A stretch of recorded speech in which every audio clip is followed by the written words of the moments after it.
லக்ஷ்மி ஸ்ரீ சமையலறையில் இன்றைக்கி வந்து சங்கட சதுர்த்திங்க. அதனால் நான் இந்த காரக்கொழுக்கட்டை எப்படி செய்கிறதுன்ட்டு நான் செஞ்சு காமிக்கிறேங்க. வாங்க பார்க்கலாம் எப்படி செய்யுது. 5 நிமிஷத்தில் டக்குன்ட்டு வந்து நம்ம பிரசாதம் எப்படி செய்யுதுன்னு பார்க்கலாங்க.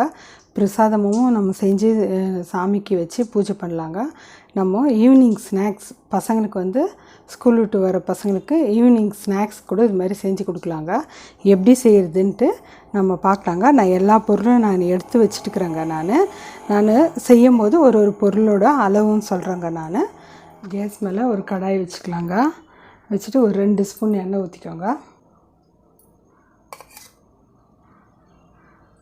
எண்ணெய் காஞ்சிச்சு. இப்போ வந்து நம்ம 1/2 ஸ்பூன் வந்து கடுகு போட்டுக்கலாம். கடுகு போட்டோடனே நம்ம வந்து கடலைப்பருப்பு 1 ஸ்பூன் போட்டுக்கலாங்க. உளுத்தம்பருப்பும் 1 ஸ்பூன் போட்டுக்கலாம். நம்ம கடலைப்பருப்புலாம் ஓரளவுக்கு சிவந்து வருதுங்க. இப்போ வந்து 2 பச்சை மிளகாய் கட் பண்ணி வச்சுக்கிறேன், போட்டுக்கலாம்.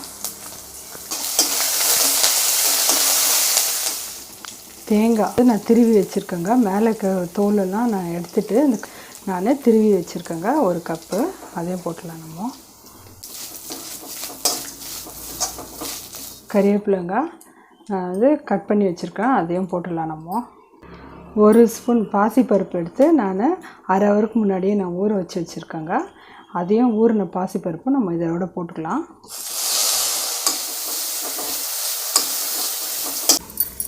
இந்த கப்பால் தாங்க 1 கப்பு பச்சரிசி மாவு எடுத்துருக்குறேன். கப்புக்கு 2 கப்பு தண்ணி ஊற்றணுங்க. பாருங்கள், 1 கப்பு தண்ணி ஊற்றிக்கலாம். 2 கப்பு தண்ணி ஊற்றிக்கலாங்க. நம்மளுக்கு 2 கப்பு தண்ணி ஊற்றணும்னா எல்லாம் நமக்கு வந்து கொழுக்கட்டை வந்து சாஃப்டாக வருங்க. டேஸ்ட் வந்து ரொம்ப நல்லாயிருக்கும். தண்ணி நல்லா கொதிக்கணுங்க. அதுக்குள்ளேயும் நம்ம மாவுக்கு தேவையான அளவு 1 கப்புக்கு தேவையான அளவு உப்பு போட்டுக்கலாங்க. நம்ம உப்பு போட்டு கொஞ்சமாக வந்து கொத்தமல்லி போட்டுக்கலாங்க. நம்ம தண்ணி நல்லா நம்ம கொதிக்குதுங்க. இப்போ நம்ம ஸ்லோ பண்ணிவிட்டு இந்த மாவு கொஞ்சம் கொஞ்சமாக போட்டு நம்ம கலக்கணுங்க. கொஞ்சம் கொஞ்சமாக போட்டு கைவிடாத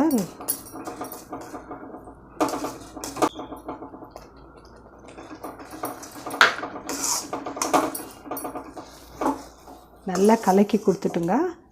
இப்போ நம்ம வந்து கேஸ் ஆஃப் பண்ணிடலாங்க. கேஸ் ஆஃப் பண்ணிவிட்டு ஒரு 5 நிமிஷம் வந்து நம்ம ஒரு தட்டு போட்டு மூடி வச்சிடலாங்க. ஒரு தட்டு போட்டு ஒரு 5 நிமிஷம் நம்ம மூடி வச்சிடலாங்க. சூடு ஆறிடுச்சுங்க. இப்போ வந்து நம்மளுக்கு வந்து ரொம்ப மாவு கெட்டியாக இருந்துச்சு. ஒரு மாவு வந்து கொஞ்சம் தண்ணி வந்து நல்லா இழுக்குங்க. அப்படி நம்மளுக்கு ரொம்ப கெட்டியாக இருந்துச்சுன்னா என்ன பண்ணுங்க, கொஞ்சமாக வந்து பச்சை தண்ணியே கொஞ்சமாக நம்ம இப்படி தொளிச்சு பிசைஞ்சிக்கலாம். சுடு தண்ணி ஊற்றி தான் பிசையணும்னு இல்லைங்க, பச்சை தண்ணியே நம்ம தொளிச்சு பிசைஞ்சிக்கலாங்க. கைக்கு வந்து சும்மா லைட்டாக கொஞ்சமாக எண்ணெய் இப்படி தடவிக்கின்னு நம்ம பிடி கொழுக்கட்டை ஷேப்புக்கு நம்ம ஒரு கொழுக்கட்டையும் நம்ம பிடிச்சி வச்சுக்கலாங்க. பசங்களுக்கு ஈவினிங் ஸ்நாக்ஸாக கூட செஞ்சு கொடுக்கலாங்க. டேஸ்ட் வந்து ரொம்ப நல்லாயிருக்குங்க. மாவு எல்லாத்தையும் நம்ம இந்த மாதிரி பிடி கொழுக்கட்டையாக நம்ம பிடிச்சி வச்சிடலாங்க. நம்ம எல்லா மாவையும் நம்ம இந்த மாதிரி கொழுக்கட்டையாக பிடிச்சி வச்சுக்கிட்டோங்க. வச்சுட்டு இட்லி பாத்திரத்தில் நம்ம தண்ணி ஊற்றி வச்சுருந்தாங்க. இந்த மாதிரி இட்லி பாத்திரத்தை தட்டில் வந்து நம்ம எண்ணெய் தடவி வச்சுட்டு இப்போ எல்லா கொழுக்கட்டையும் நம்ம எடுத்து வச்சிடலாங்க. நம்ம நல்லா கொதிக்குது பாருங்கள். இப்போ நம்ம இட்லி தட்டில்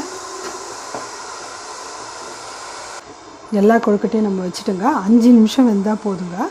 நம்ம இப்போ மூடி வச்சிடலாம். கொழுக்கட்டை பாருங்கள் நல்லா வெந்துடுச்சு. இப்போ நம்ம தட்டில் எடுத்து வச்சுக்கலாங்க. நம்ம இருக்குங்க. நம்ம 1 கப்பு மாவு எடுத்ததுக்கு இத்தனி கொழுக்கட்டை வந்திருக்குதுங்க. இப்போ நான் வந்து சாமிக்கு வச்சு பூஜை பண்ணிட்டு போகிறேங்க. நான் இன்றைக்கி சங்கட சதுர்த்தியும் வந்துருக்குது, கிருத்திகையும் வந்துருக்குதுங்க. அதனால் நான் வந்து இந்த மாதிரி பிரசாதம் கொழுக்கட்டை செஞ்சு நம்ம சாமிக்கு வச்சு பூஜை பண்ணிடலாம். விநாயகர்னாவே கொழுக்கட்டை தாங்க. அதனால் இன்றைக்கி வந்து கார கொழுக்கட்டை எப்படி செய்கிறது 5 நிமிஷம்னு சொல்லிட்டு பார்த்தங்க. ஈவினிங் ஸ்நாக்ஸும் செய்யலாங்க. டேஸ்ட் வந்து ரொம்ப நல்லாயிருக்குங்க. 5 நிமிஷத்தில் நம்ம செஞ்சிடலாங்க. குழந்தைங்களுக்கும் நம்ம இந்த மாதிரி செஞ்சு கொடுத்தா விரும்பி சாப்பிடுவாங்க. நீங்கள் ஒரு டைம் இந்த மாதிரி செஞ்சு பாருங்கள். செஞ்சு பார்த்தீங்கன்னா உங்களுக்கு ரொம்ப பிடிக்குங்க. செஞ்சு பார்த்துட்டு உங்கள் ஃபீட்பேக் எனக்கு சொல்லுங்கள். லைக் பண்ணுங்கள், ஷேர் பண்ணுங்கள், சப்ஸ்கிரைப் பண்ணுங்கள்.